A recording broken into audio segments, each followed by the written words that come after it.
Here we go. We have a question alternative sorting. So you have given an array of distinct integers and we need to rearrange the array in such a way that the first element is the largest, second element is the smallest, third element is the second largest, fourth element is the second smallest, and so on. So in this case, the output will be first is the largest, then smallest, then second largest, then 2, then we have 5, then we have 3, then we have 4. So that's how we have to solve this. So let's try to build the approach.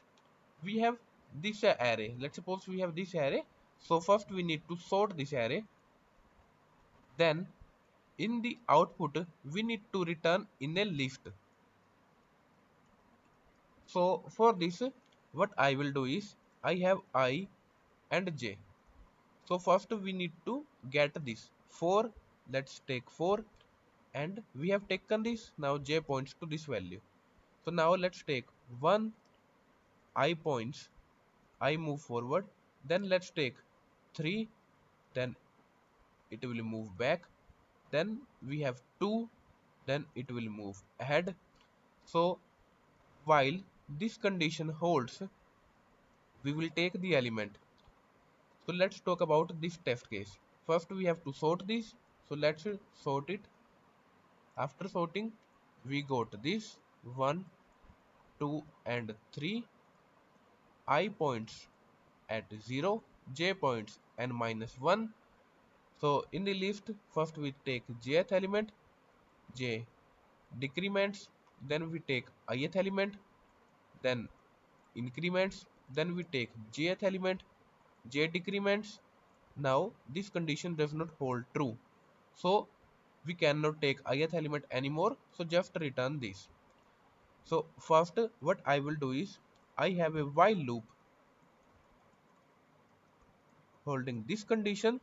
So first I will take the jth element and then decrement, then after taking j I will decrement j. So then we have to check again.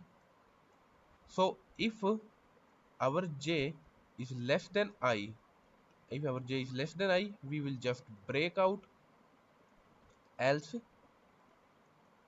we take ith element and increment I. At the end, just return the answer list. So let's write the code. So we have this.